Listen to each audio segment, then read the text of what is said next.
दोस्तों नमस्कार, मैं हूं राकेश कुमार। आप देख रहे हैं मत अभिमत। मित्रों, जमीन जमीन का विवाद बड़ा परेशान करता है और यह परेशानी बिहार के लोग झेल रहे हैं। चूँकि जमीन का सर्वे हो रहा है 125 वर्षों के बाद। दूसरी ओर जो राजघराने थे जैसे बेतिया राज, तो बेतिया राज के ज़मीन को सरकार ने एक विधेयक लाकर, एक अधिनियम बनाकर, एक कानून बनाकर उसको अपने अधीन कर लिया। उस पर भी भयानक अतिक्रमण है। हजारों, 10,000 से ज़्यादा ऐसे लोग एक अनुमान के तहत बताए जाते हैं जो इस ज़मीन पर घर बनाए हुए हैं। अब उनका क्या होगा, ये सारी चीज़ें अधर में लटकी हुई हैं। रोज़ प्रश्न पूछे जा रहे हैं, तरह तरह के कयास लगाए जा रहे हैं। हमें भी जो जानकारी है वो मैं बीच बीच में बताता रहा हूँ। लेकिन आज एक महत्वपूर्ण जानकारी है। महत्वपूर्ण जानकारी ये कि अब जो देखिए, एक पहले का ट्रेंड है। पहले का ट्रेंड ये है कि जो सरकारी ज़मीन, मतलब गरमजरुआ, आम गरमजरुआ, खास गरमजरुआ या कैसरे हिंद, तमाम तरह के जो ज़मीन सरकारी ज़मीन थे, वो जब खाली पड़े रहते थे, परती पड़ा रहता था, तो गांव के लोग या अगल बगल के लोग उस पर कब्जा कर लेते थे। और ख़ासकर जब ये कब्जा होता था और मान लीजिए कि वहाँ पे घर बना लिया, झोपड़ी बना लिया, और यह कब्जेवारी या उस ज़मीन पर वह व्यक्ति 10 बरस, 20 बरस, 25 बरस, 50 बरस रह जाता था, तो वह अपनी मलकियत समझने लगता था। लेकिन इस बार सरकार ने बड़ी सख्ती बरती है और वैसे सारे ज़मीन को खोज कर निकाला जा रहा है। और सरकारी ज़मीन को पूर्णतः सरकार इस विचार में है कि उसकी जानकारी उसके पास हो, और फिर अतिक्रमण की बात तो बाद में है कि उसको कैसे हटाया जाएगा।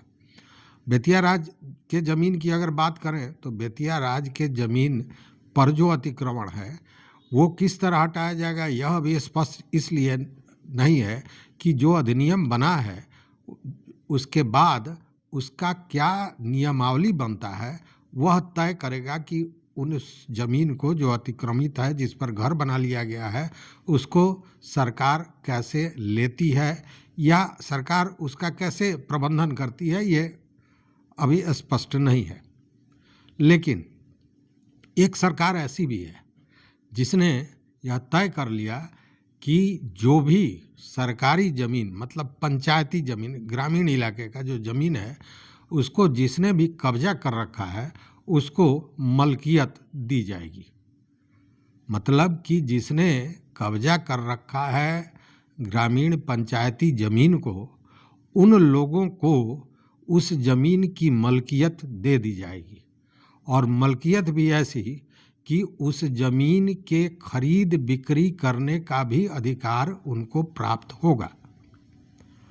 अब आप कहेंगे कि ये बातें तो अभी तक सुनने को नहीं मिली, ऐसा कोई कुछ नहीं हुआ है। बात सही है कि ऐसा बिहार में नहीं हुआ है। बिहार सरकार ने अब तक ऐसी कोई बात नहीं की है। लेकिन जब इस कहानी को समझिएगा तो आपको लगेगा कि कहीं न कहीं इस तर्ज पर राजस्व एवं भूमि सुधार विभाग का जो राजस्व परिषद है, वह भी कहीं न कहीं इस तर्ज पर सोच रहा था, और वह वानगी हमने आपको बताई थी। तो देखिए, यह जो मामला है, इसमें मुख्यमंत्री की अध्यक्षता में एक बैठक हुई मंत्रिमंडल की, और यह मंत्रिमंडल था नायब सिंह सैनी की सरकार का, मतलब हरियाणा सरकार का। हरियाणा सरकार ने एक बैठक की और बैठक में यह तय किया गया कि पूर्व से जो एक वहाँ पे चला आ रहा था नियम, तो पूर्व से वहाँ ज़मीन को लेकर एक कानून था, विलेज बड़ा लैंड नियतिकरण एक्ट 1961, इसमें संशोधन किया जाए। मंत्रिमंडल से यह पारित हुआ।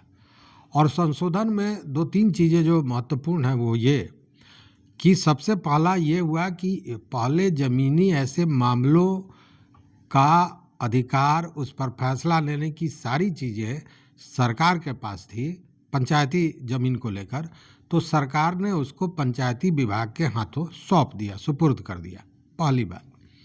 दूसरी बात ये कहा कि पंचायती ज़मीन से मेरा मकसद यहाँ ग्रामीण भूमि पर है कि ग्रामीण भूमि पर जो लोग बसे हुए हैं, जिन्होंने अपना घर बना लिया है, उन लोगों को उस ज़मीन की मलकियत दे दी जा सकती है।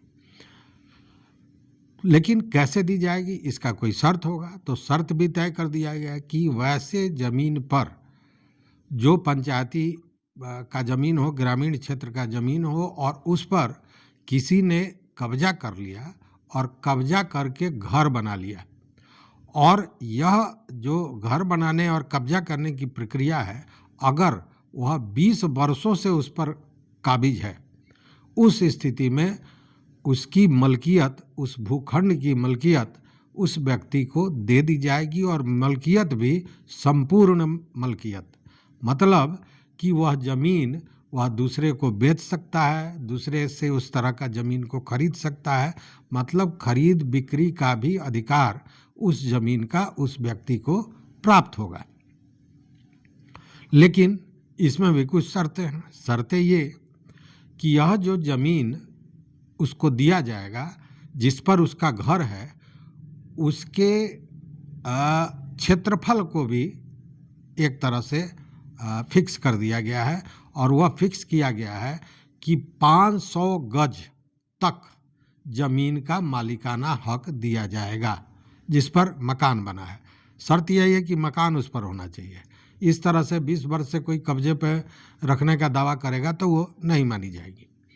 तो 20 वर्षों से अगर उस पर मकान है और वह 500 गज के तहत बना हुआ है, तो उसकी मलकियत उस व्यक्ति को मिलेगा, संपूर्ण मलकियत, जिसकी खरीद बिक्री का भी अधिकार उस व्यक्ति को होगा।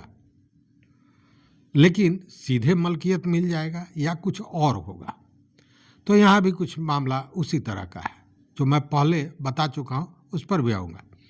देखिए, इसमें कहा गया है कि उसकी मलकियत 500 गज तक जो ज़मीन है, जिस पर व्यक्ति का मकान बना हुआ है, झोपड़ी बनी हुई है, घर बना हुआ है, उसकी मलकियत दे दी जाएगी। लेकिन शर्त यह है कि उसको सरकारी जो रेट होता है, जो कलेक्ट्रेट का रेट होता है, उस रेट के हिसाब से भुगतान करना पड़ेगा, मतलब पैसा देना पड़ेगा।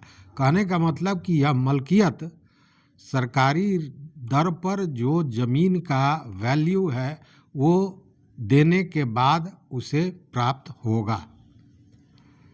अब यहाँ भी एक पेच फंस गया है। पेच ये फंस गया है कि यह कयास लगाया जा रहा है और इसकी मांग भी की जा रही है कि यह जो रेट होगा वह क्या होगा। चूँकि हो सकता है कि सरकार वर्तमान रेट से मांगे, तो वर्तमान में उसका रेट बहुत ज़्यादा है। लेकिन अगर 20 वर्ष पहले की बात है, तो 20 वर्ष पहले 2004 में वहाँ MBR जो पुनरीक्षण हुआ था, मतलब सरकारी दर में जो परिवर्तन हुआ था, उसके बाद 2004 के ही रेट से लिया जाएगा यह भुगतान, जिस ज़मीन पर उसको मलकियाना हक देना है, या फिर वर्तमान में। इसको लेकर असमंजस की स्थिति बनी हुई है। अब यह सारा अधिकार पंचायती विभाग के पास है कि पंचायती राज विभाग इस पर क्या फैसला लेता है। लेकिन चूंकि 20 वर्षों से कब्जे की बात है, तो 20 वर्ष पूर्व का रेट, मतलब 2004 में जो पुनरीक्षण हुआ था, उसके रेट की मांग भी की जा रही है और इसकी चर्चा भी, कयास भी लगाया जा रहा है कि सरकार संभवतः यही रेट लेगी। अब यह जो पूरी कहानी है, इसमें देखिए वहाँ पे एक मारकंडा और यमुना नदी है। यह दोनों नदी में बाढ़ आती है, तो बाढ़ के चलते लोगों ने क्या किया कि अपने ज़मीन को छोड़ दिए या वो नदी में आ गया, और अगल बगल में जो गांव है वहाँ पे जितने भी पंचायती ज़मीन थे, ग्रामीण सरकारी ज़मीन थे, उस पर लोगों ने अपना घर बना लिया। तो एक अनुमान बताया जा रहा है कि सबसे ज़्यादा लाभ ऐसे ही नदी के किनारे जो बाढ़ के चलते लोगों ने अपना घर ग्रामीण क्षेत्र में बनाया पंचायती भूमि पर, उन लोगों को इसका सबसे ज़्यादा लाभ मिलना है। खैर, लाभ मिलना है ये आवश्यक भी है, चूँकि कहीं न कहीं मजबूरी में लोगों को बाढ़ के चलते घर छोड़ना पड़ा, दूसरे जगह जाना पड़ा और उन्होंने घर बनाया सरकारी ज़मीन पे। तो सरकार अगर ऐसा सोच रही है तो एक कल्याणकारी सरकार होने के नाते नायब सिंह सैनी द्वारा जो यह निर्णय लिया गया है, यह निश्चित रूप से एक बेहतरीन निर्णय माना जाएगा।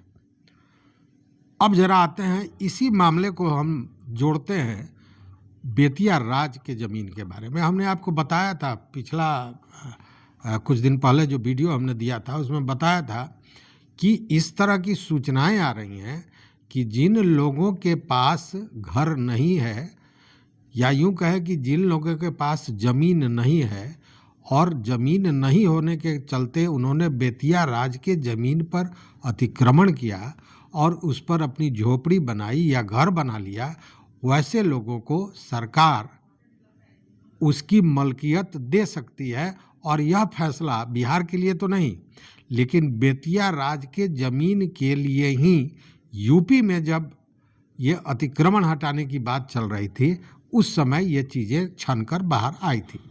हालांकि उसी के बाद विधेयक आ गया था और फिर वह मामला ठंडे बस्ते में चला गया। लेकिन यह सोच, इस तरह की सोच है, यह चीज़ें सामने आई थी।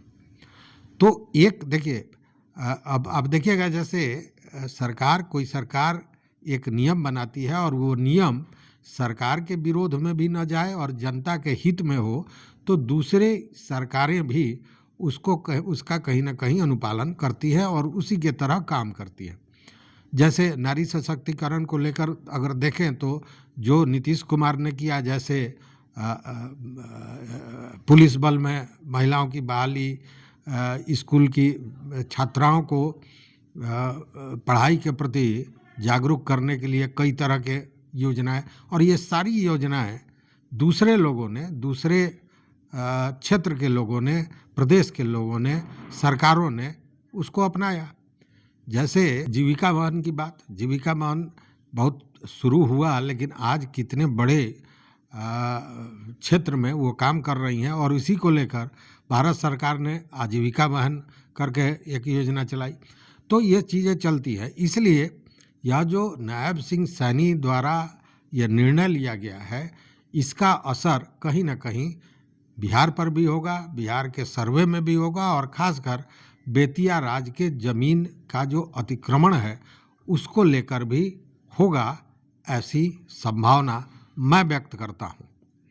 लेकिन अब देखने वाली बात है कि जब नियमावली बनती है तो क्या होता है। चूँकि कल्याणकारी सरकार किसी को सीधे बेघर नहीं करेगी, और पिछले दिनों हमने आपको बताया था कि ऐसे मामले को लेकर जब ये मुआवजा, किसी ने ज़मीन का अधिग्रहण किया और मुआवजा क्या मामला जब लटका हुआ था, उसमें सुप्रीम कोर्ट ने भी यह कहा था कि सरकार का काम केवल ज़मीन ले लेना, लोगों को हटा देना नहीं होता है। एक कल्याणकारी सरकार जनता के पुनर्वासन के लिए भी जवाबदेह होती है और उसको वह भी सोचना चाहिए।